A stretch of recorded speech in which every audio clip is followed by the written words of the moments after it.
절대 단호박을 그냥 드시지 마세요. 기름 한 방울 없이 그냥 쪄서 드시면 단호박 속 가장 귀한 성분이 몸 밖으로 그대로 빠져나갑니다. 서울대학교 식품영양학과 연구에서도 확인된 사실입니다. 오늘 이 영상 하나면 단호박을 평생 제대로 드실 수 있습니다. 여러분, 지금 냉장고 안에 단호박 있으신가요? 마트에서 늘 보이는 그 주황빛 묵직한 단호박 말씀입니다. 혈당에 좋다, 눈에 좋다, 다이어트에 좋다, 이런 이야기는 많이 들으셨을 거예요. 그런데 정작 어떻게 먹어야 그 효과를 제대로 볼 수 있는지, 어떤 음식과 함께 먹어야 보약이 되는지는 구체적으로 아시는 분이 거의 없습니다. 충북 충주에서 30년 넘게 과수원을 운영하시는 김순자 어르신이 계십니다. 올해 69이세요. 지난 건강검진에서 공복 혈당이 100열이 나왔습니다. 병원에서 당뇨 전 단계라는 말을 들으셨어요. 무릎도 시리고 눈도 침침해지기 시작하셨는데 주변에서 단호박이 좋다고 해서 매일 쪄서 드셨다고 합니다. 그런데 석 달을 드셔도 달라지는 게 없더래요. 왜 그랬을까요?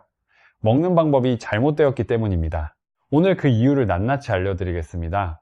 우리 세대, 이제 혈당이 걱정되고 관절이 걱정되고 눈이 침침해지는 분들 정말 많으시잖아요.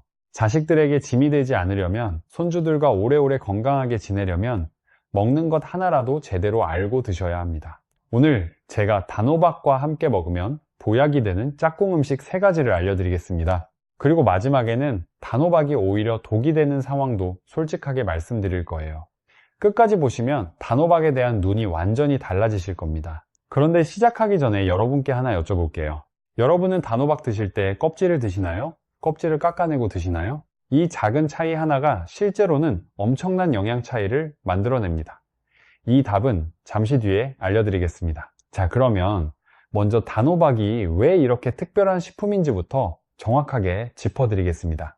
단호박은 원래 중앙아메리카가 원산지인데 일본을 거쳐 우리나라에 들어왔습니다. 본격적으로 우리 밥상에 오르기 시작한 건 1980년대부터예요. 밤호박이라는 별명도 있는데 익힌 맛이 군밤처럼 달고 포슬포슬하기 때문입니다. 단호박의 열량은 100g당 65kcal 밖에 되지 않습니다. 같은 무게의 고구마가 128kcal인 것과 비교하면 절반 수준이에요. 단맛은 비슷한데 열량은 절반. 이게 단호박의 첫 번째 장점입니다. 그런데 더 중요한 건 혈당입니다. 여기서 혈당 부하지수라는 개념을 아셔야 해요. 이게 뭐냐면 음식을 실제로 한번 먹었을 때 혈당을 얼마나 올리는지를 숫자로 나타낸 것입니다. 농촌진흥청과 경희대학교 공동연구 자료에 따르면 단호박의 혈당 부하지수는 6.6입니다. 쪄서 먹은 고구마는 15.5예요. 같은 단맛인데 혈당에 미치는 영향이 2배 넘게 차이가 나는 겁니다. 혈당이 왜 이렇게 중요하냐면요, 식사 후 혈당이 급격히 치솟았다가 뚝 떨어지는 현상을 혈당 스파이크라고 합니다. 이게 반복되면 혈관벽이 서서히 손상됩니다. 수도관에 녹이 슬듯이 혈관 안쪽이 상하는 거예요.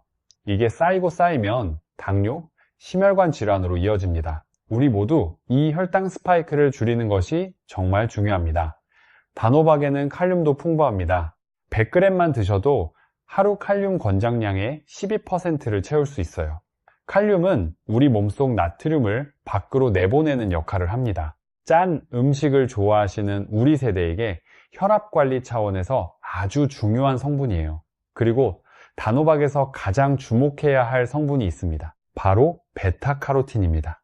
단호박 100g에 베타카로틴이 약 4000마이크로그램 들어있어요. 당근과 거의 맞먹는 수준입니다. 단호박의 그 선명한 주황색이 바로 이 베타카로틴의 색깔이에요. 베타카로틴이 우리 몸에 들어오면 비타민 A로 바뀌어서 여러 가지 일을 합니다. 눈의 망막에 있는 C세포를 보호하고 폐와 기관지 점막을 촉촉하게 유지해서 감기와 호흡기 질환을 예방하고 강력한 항산화 작용으로 세포 노화를 늦춥니다. 국립암정보센터에서도 베타카로틴이 폐 건강 유지에 도움이 되는 영양소라고 발표한 바 있습니다. 그런데 이 베타카로틴에는 결정적인 약점이 하나 있어요. 지용성이라는 겁니다. 기름에 녹아야만 우리 몸이 흡수할 수 있다는 뜻이에요. 기름 없이 그냥 드시면 이 귀한 성분이 대부분 몸 밖으로 빠져나가 버립니다. 이 부분은 첫 번째 짝꿍 음식에서 아주 자세하게 다시 말씀드리겠습니다.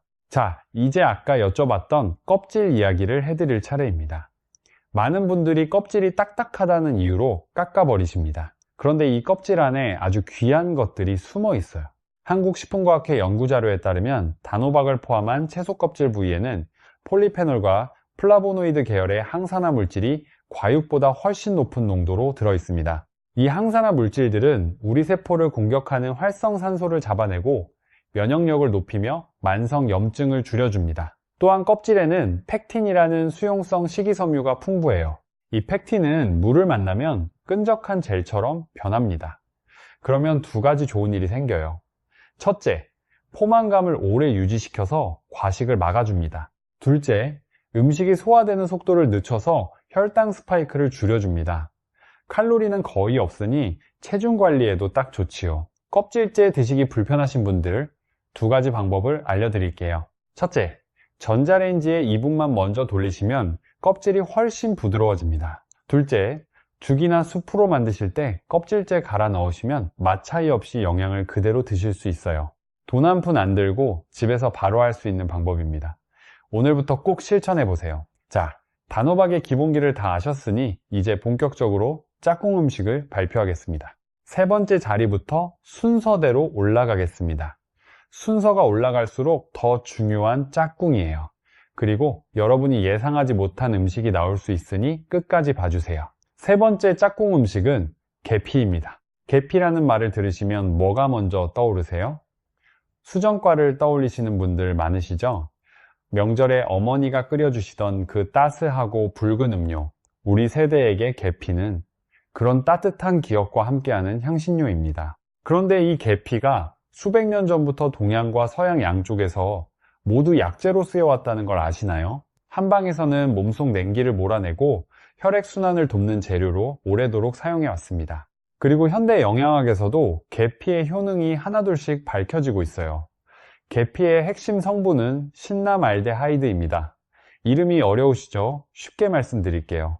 계피를 코에 가져다 대면 나는 그 알싸하고 달콤한 향, 바로 그 향의 정체가 신라말데하이드예요.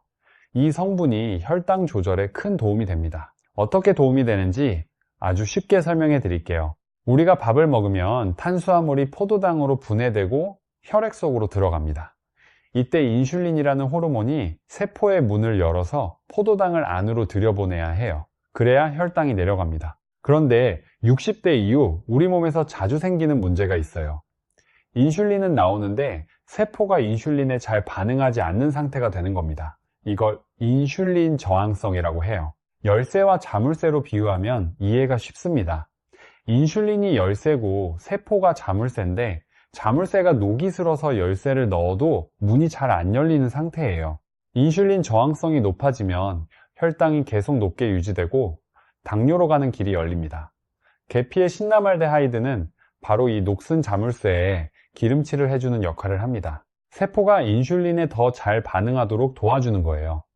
이와 관련해서 흥미로운 실험 결과가 있습니다. 두 그룹이 같은 아침 식사를 했는데 한 그룹은 그냥 먹고 다른 그룹은 계피가루를 반 스푼 뿌려서 먹었어요. 2시간 뒤 혈당을 재보니 계피를 먹지 않은 그룹은 혈당이 190까지 치솟는 혈당 스파이크가 나타났습니다. 반면 계피를 뿌린 그룹은 혈당이 평균 25% 낮게 유지됐어요.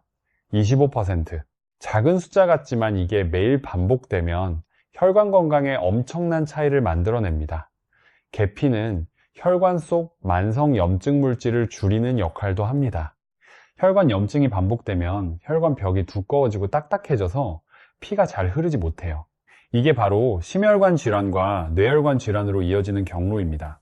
우리 가족 걱정하시는 마음에라도 혈관 건강은 꼭 챙기셔야 합니다. 또한 최근 연구에서는 계피 성분이 뇌 속에 쌓이는 이상 단백질 형성을 억제하는 데 도움이 될 수 있다는 보고도 있어요.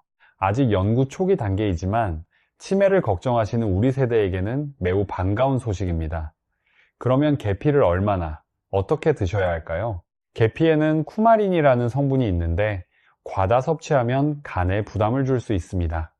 마트에서 흔히 구할 수 있는 계피는 하루 3g 이하로 드시는 것이 안전합니다. 시나몬 스틱 하나를 갈면 3g 정도 나오니까 하루 스틱 하나 분량이 적절한 상한선이에요. 가장 쉬운 방법은 단호박을 쪄낸 다음 위에 계피가루를 살짝 뿌리는 거예요. 계피의 알싸함과 단호박의 달달함이 정말 잘 어울립니다. 따뜻한 음료에 한 꼬집 넣어 드시는 것도 좋아요. 비싼 건강식품 따로 사실 필요 없이 집에 있는 계피가루 하나로 충분합니다. 전북전주에서 오랫동안 교편을 잡으셨다가 은퇴하신 박정식 선생님이 계십니다. 올해 72이세요. 당뇨 전단계 진단을 받으신 뒤 매일 아침 단호박 한 조각에 계피가루를 뿌려 드시기 시작하셨어요. 석 달 뒤 검진에서 공복 혈당이 10포인트 넘게 내려갔습니다. 물론 식단 전체를 조절하신 덕분도 있겠지만 선생님은 단호박 계피 조합이 아침 혈당 안정에 큰 도움이 됐다고 말씀하셨습니다. 지금까지 세 번째 짝꿍 음식 계피에 대해 알아봤습니다. 정리하면 계피의 신남알데하이드가 인슐린 저항성을 개선하고 혈당 스파이크를 줄여주며 혈관 염증까지 줄여준다는 것 기억하시죠? 다음은 두 번째 짝꿍 음식입니다. 두 번째 짝꿍 음식은 달걀입니다. 달걀. 우리 세대에게는 참 귀한 음식이었죠. 어릴 때 생일날 삶은 달걀 하나가 선물이었던 시절이 있었잖아요. 가난한 시절, 밥심으로 일하면서도 달걀 하나리면 기운이 나던 그 시절. 지금은 냉장고에 항상 한 판씩 있는 흔한 식품이 되었지만 그 영양 가치는 결코 작아지지 않았습니다. 세계보건기구에서는 달걀 단백질을 인체에 필요한 필수 아미노산 구성이 가장 우수한 완전 단백질로 분류하고 있어요. 다른 식품의 단백질질을 평가할 때 달걀을 기준점으로 삼을 만큼 그 품질이 뛰어납니다. 달걀이 왜 단호박과 함께 먹으면 보약이 되는지 세 가지 이유를 말씀드리겠습니다. 첫 번째 이유. 단호박에 부족한 단백질을 달걀이 채워줍니다. 단호박은 탄수화물과 식이섬유, 비타민은 풍부하지만 단백질이 적어요. 60대 이후 우리 몸에서 가장 빠르게 줄어드는 것이 바로 근육입니다. 대한재활의학회 자료에 따르면 40대 이후 매년 근육이 약 1%씩 감소한다고 합니다. 근육이 줄어들면 어떻게 되냐면요. 포도당을 소비하는 가장 큰 창구가 근육인데 이 창구가 작아지면 혈액 속 당분이 갈 곳을 잃고 쌓이기 시작해요. 이게 당뇨로 가는 또 하나의 길입니다. 달걀 2개에 들어있는 단백질 약 12g이 바로 이 부족한 부분을 채워줍니다. 돈 안 들고 매일 할 수 있는 근육 지키기. 달걀 2개면 됩니다. 두 번째 이유. 달걀 노른자의 레시틴이 뇌 건강을 지켜줍니다. 레시틴은 우리 몸 안에서 콜린이라는 물질로 분해되는데 이 콜린이 뇌 신경 전달 물질인 아세틸콜린을 만드는 재료가 됩니다. 아세틸콜린은 기억력과 집중력 유지의 핵심이에요. 치매 환자분들의 뇌를 보면 이 아세틸콜린 수치가 낮은 경우가 많습니다. 달걀 노른자를 꾸준히 드시면 이 아세틸콜린 공급을 돕고 뇌를 활발하게 유지하는 데 도움이 됩니다. 손주들 이름을 또렷하게 기억하고 손주들과 함께 보내는 즐거운 시간을 끝까지 간직하려면 뇌 건강을 챙기셔야 해요. 달걀 노른자가 그 든든한 지원군이 됩니다. 세 번째 이유.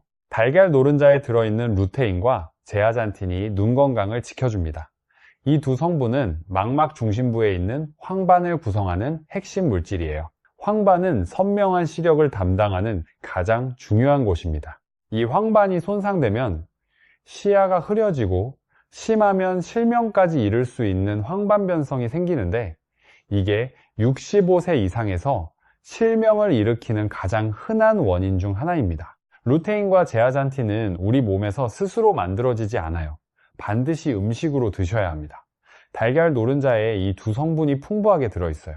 단호박의 베타카로틴은 시세포를 보호하고 안구 주변 혈류를 개선해 줍니다. 베타카로틴과 루테인, 제아잔틴을 함께 드시면 눈의 서로 다른 부위를 동시에 보호하는 효과가 생깁니다. 눈 건강 황금 조합이에요.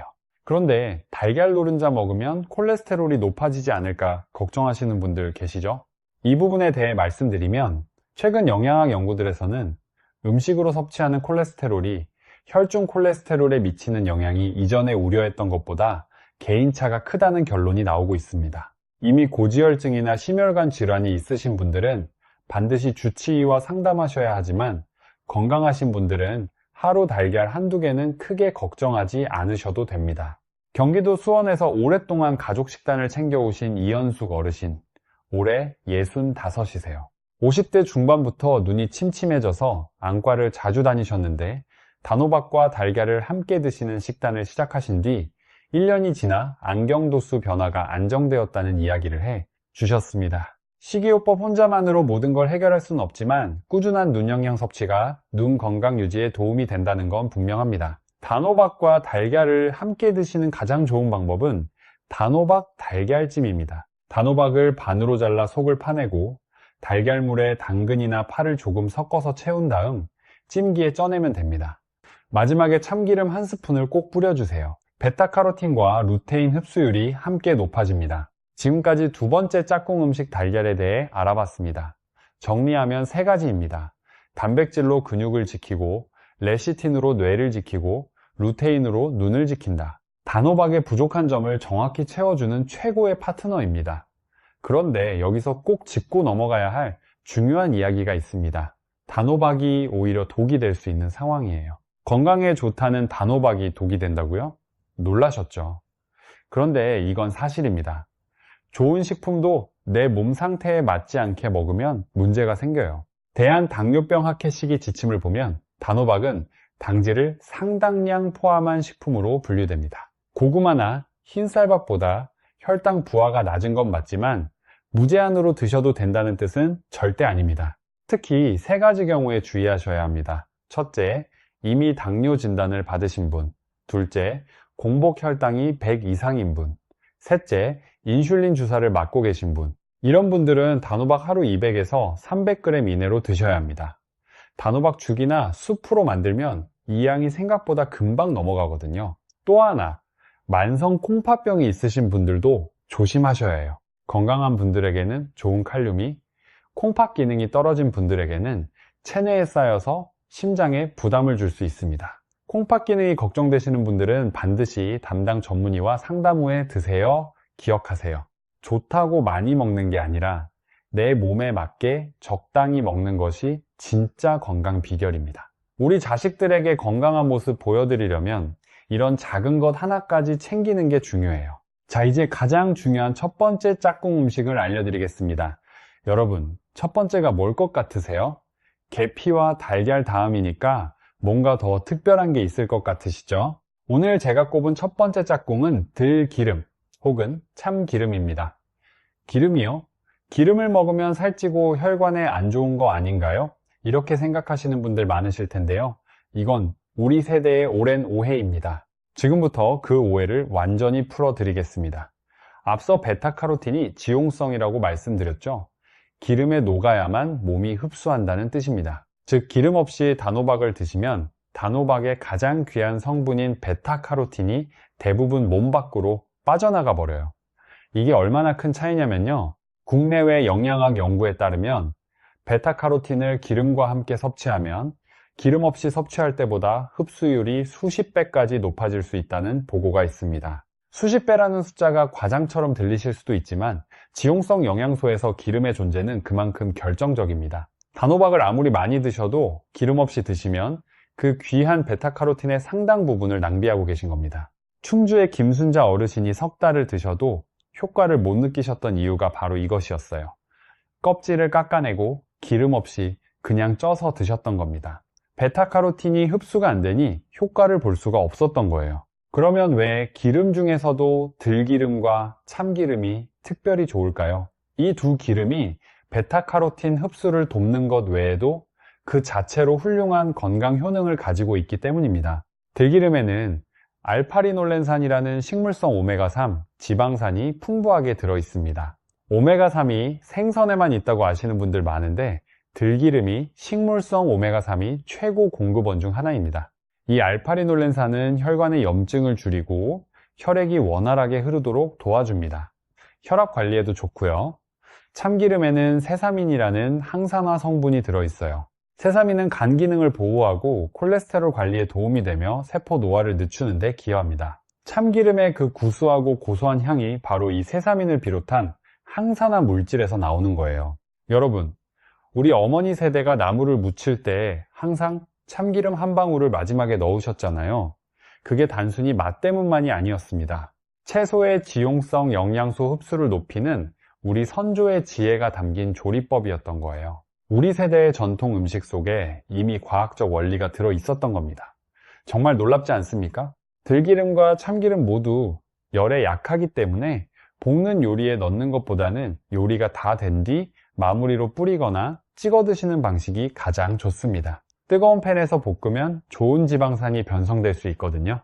특히 들기름은 열에 더 약하니까 반드시 생으로 마무리 용도로만 쓰세요. 단호박과 들기름, 참기름을 함께 드시는 방법 3가지 알려드릴게요. 첫째, 가장 쉬운 방법. 단호박을 쪄낸 다음 들기름에 찍어 드세요.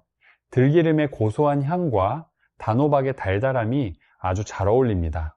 별다른 양념 없이도 맛있는 간식이 됩니다. 둘째, 단호박 나물. 단호박을 얇게 썰어 찐 다음 소금 약간과 참기름으로 무치면 반찬으로 훌륭합니다.